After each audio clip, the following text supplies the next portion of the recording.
up, it's over, we're saying goodbye.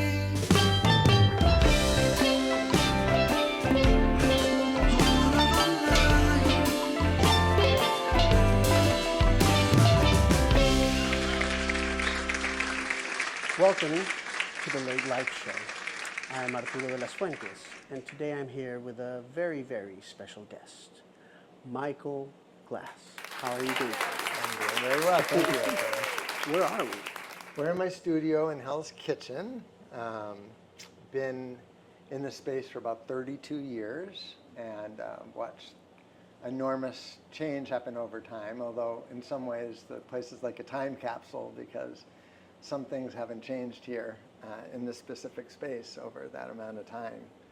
And some things have, but it's been a fascinating ride because basically what goes on in here is a reflection of what's happening out there. And in sort of ways, both literal and metaphorical, I think I've documented the change in the neighborhood over the decades that I've been here.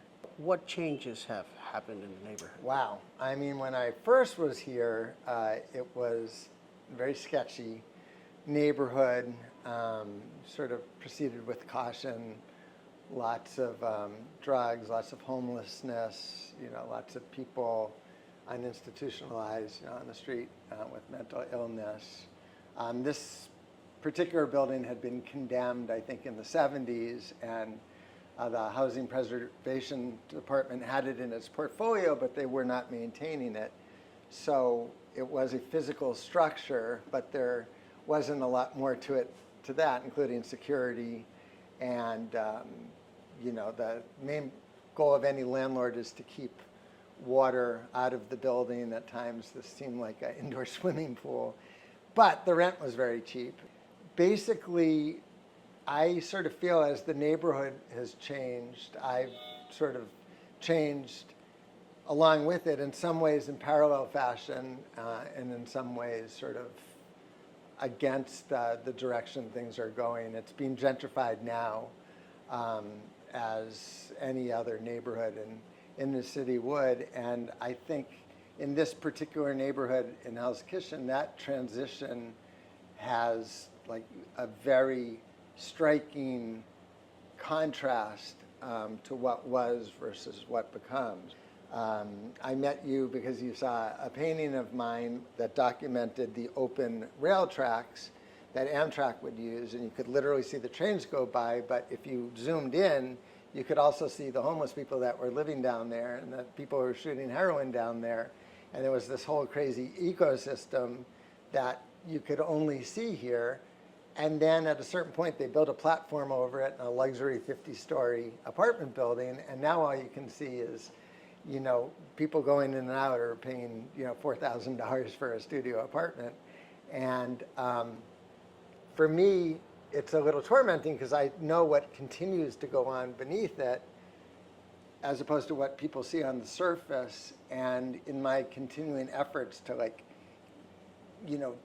get people to be real and see what is actually happening in the world, I feel like this has been swept under the rug. And so it becomes like a difficult thing to navigate, really. The feeling that I've had for being here so long, that the individual stories of some of the people that I've seen over these decades, the pain and the heartache of some, the joy and the ecstasy of others, most of that goes unseen because now there are a lot of transplants to New York or are busy and just living their lives, and this is a place to lay their head at night.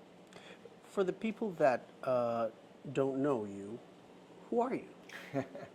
I'd say ask my wife, but she wouldn't have any clue either. I grew up in a tiny town on Cape Cod in Massachusetts, and found myself sort of by accident in New York a couple of decades later, and never been exactly a comfortable fit because my heart is still in the country. But I feel like I'm just sort of a traveler who's like seeking experiences wherever I am. And so the experiences that I have in New York are the things that I want to sort of internalize and then spit back out in a metaphorical way in the form of what we would call art, because they're physical analog objects, paintings and sculptures and whatnot, that fulfill what is, in my estimation, the fundamental responsibility of visual artists, and I would say artists from every media, which is sort of to document the world that they live in and create de facto time capsules that will, be available for people later to look at and say, oh, okay, that somehow is an encapsulation of the time and the place that particular artist was living in, and what does that tell me about that place and time? So I think on the surface, I'd probably be a different person in a different place, but for the most part, I just try to be a sponge and just absorb what's around me and then put it through my filter and spit it back out. So what are you encapsulating these days? These days, and not necessarily represented by anything you're seeing in the background here, I'm pretty focused. We'll get to it. Okay. Very interesting piece. I'm focused, thanks, on the role of technology in our lives. I feel like I sort of dodged a bullet because my kids are now in their mid and late 20s and were exposed to technology, but it wasn't so fully integrated that it just sort of, took over. And now when I talk to parents of young kids, some very smart, very well-meaning parents have literally given up. It's just a force so powerful they can't do anything about it. And for me, the inherent contradiction in that decision is that if you replace the word technology with heroin, which I think they're sort of equally addicting, people would take action. And instead, because it seems somehow innocent, people are letting it take over their kids' brains, even their anatomy. And I feel like we are headed, full speed into this uncertain future as a result of it without doing anything about it, despite the knowledge that we know, we're headed for trouble. So I in many ways, am trying to tell that story, and specifically what I'm focused on right now is trying to tell it in this semi-humorous way by challenging people who are sort of lacking charges in their device to get a charge out of devices that I'm making, but it's a little bit like a treasure hunt, and I'm sort of putting them through the ringer to figure out how to charge their phone. And there's many layers to this, but another layer is to try to force them to spend longer in front of an art object than they ordinarily would. So in the time that they're learning how to unlock this mystery to charge their device, they're looking at a work of art that's telling a story. There's a narrative, there's like a meaning to it that I'm hoping in some way, will be transferred to them. It's a little idealistic and maybe even unreasonable because people are so distracted these days and there's so many competing forces for their attention. But I know that we can do better than we are. There's somebody a few years ago quantified the amount of time that somebody will look at a work of art in an art gallery, and keeping in mind that this is a self-selected art audience of people who've chosen to go look at art and made the effort to do so. It's astounding that the results were that about 4 seconds was the average amount of time somebody would look at it. So I've devised these schemes where people are spending 1, 2, 3 minutes with an art object that I'm trying to tell a story through. And my hope is that I can address what I see as this like real scourge of, the diminution of connoisseurship, where like people don't realize that they need art in their lives. And I'm hoping to light a spark so that people will realize, oh, maybe there is something to be gotten out of spending some time with it. What do you think about the art world at the present moment? This is a 7-hour show. I've been a long time critic for it. I was a loyal gallery artist from like the start of my career in the early 90s until, I don't know, 2005 or 10 or so. And then I got exposed to sort of the underbelly of the art market. And I sort of turned my focus to doing a series of shows that were inspecting the mechanics of what drives the art market. And as someone put it to me, I was sort of like a vegetarian who wandered into a sausage factory. And the whole thing caused, great, upset and disappointment in me. So, for the last 15 years or so, I've basically been a cynic and a critic and a sort of a documentarian of what I perceive to be like how the art world actually operates as opposed to what it appears to be on the surface. And 15, 20 years ago, there were a handful of us doing that, and I think probably mostly considered whiners and complainers by a lot of the powers that would be. But now it's actually sort of all out in the open, and I'd say the general sentiment is that the art world and the art market are these very corrupted ecosystems that work for very few, and in large part are not even about art or the artist. It's sort of been co-opted by the financial, industry, or if not the whole industry, like people using the tools of the finance world to create a commodity market, which, by the way, is not regulated in any way, to advance their financial goals. So, there's no real correlation between quality or merit and success. It has much more to do with like signing on to this idea that like I will be part of, allowing my work to be commoditized in such a way that people can read my trajectory through like economic graphs to see that there's a steady gain in prices, and by those metrics decide to take something home as an investment, as opposed to the old days and sort of the ideal vision that most artists have.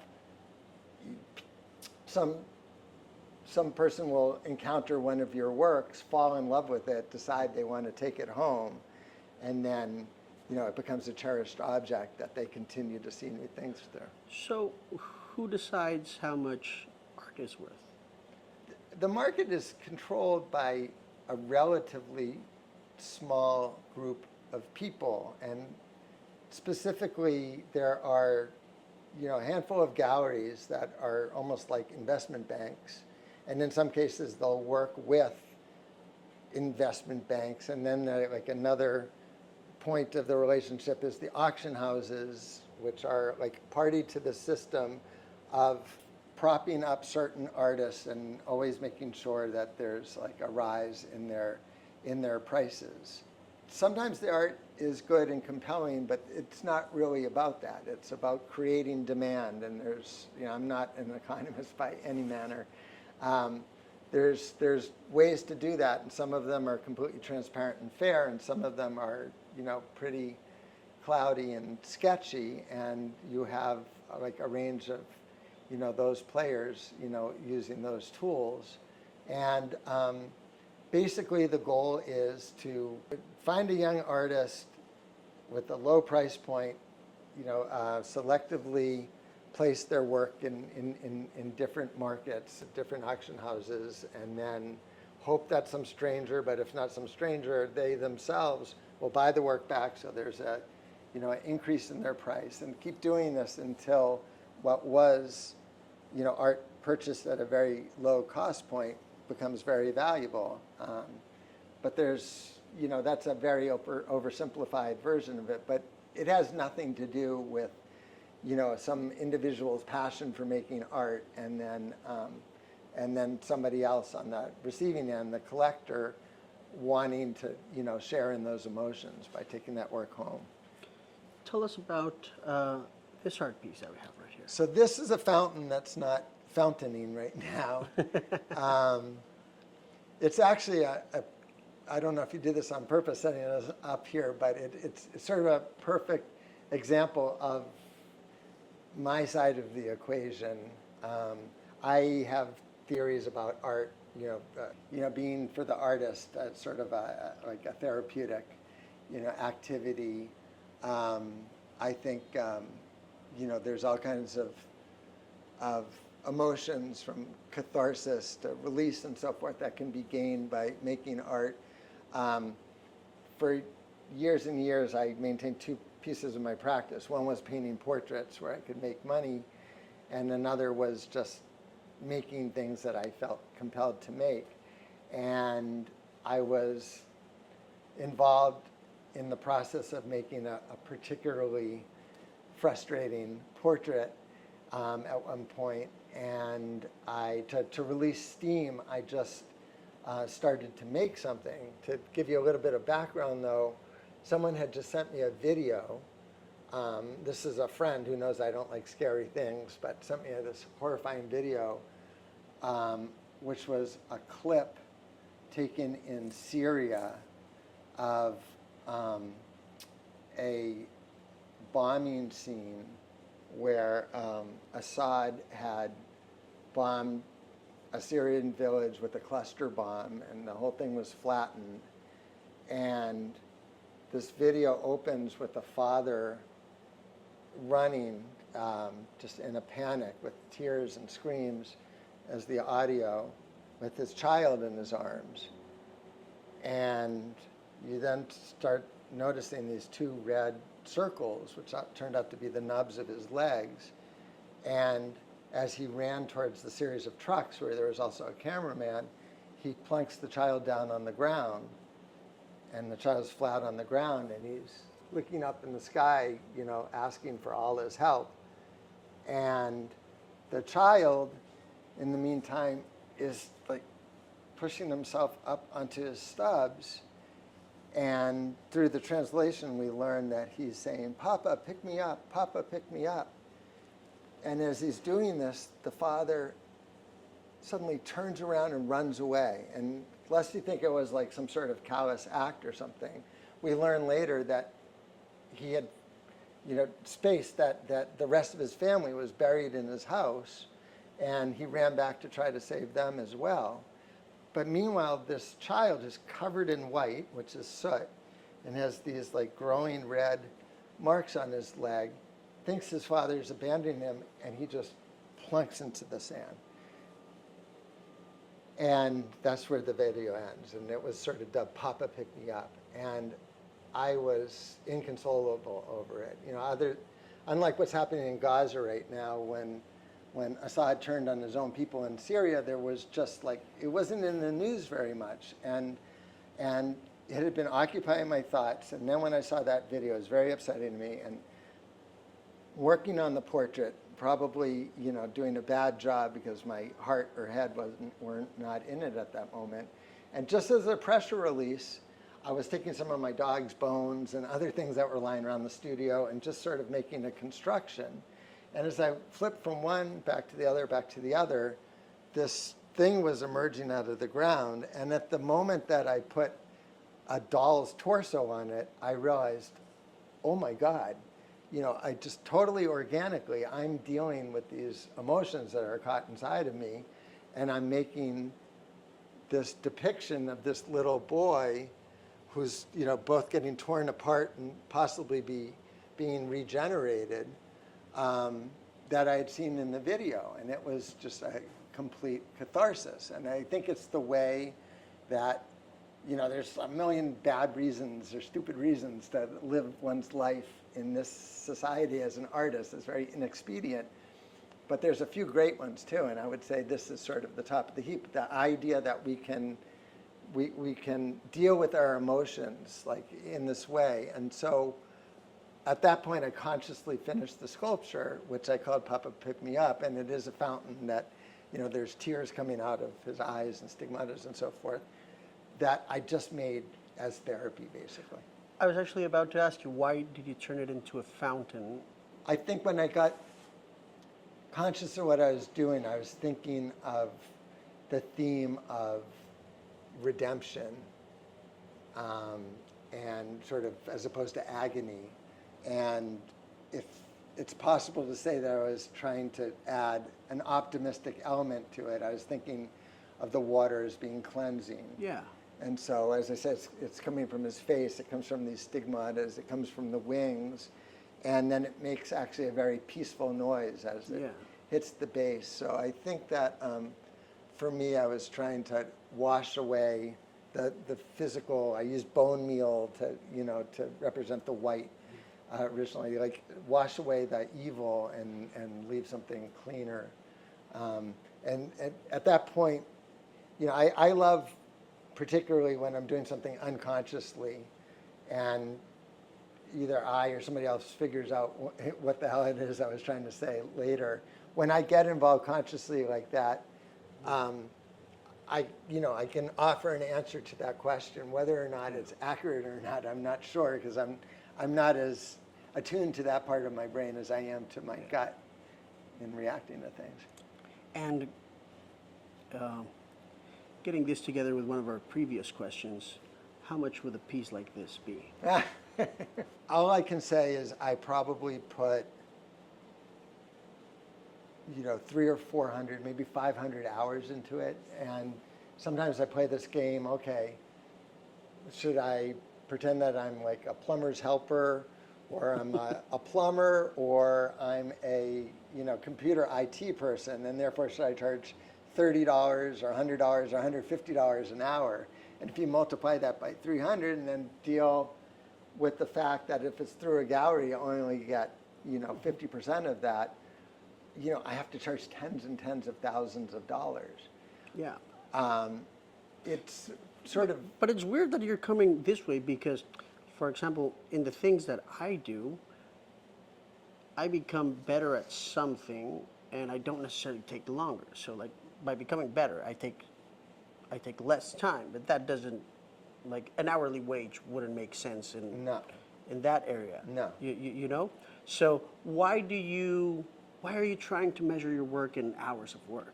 I think only because your question was about valuation. And yeah. I'm aware of that phrase, time is money. And, and if I were, earlier in my life and I was working a survival job, I was getting paid by the hour, whatever, if it's carpentry or, catering, or I was a butler at one point. And so there's a certain wage that you can attach to your time.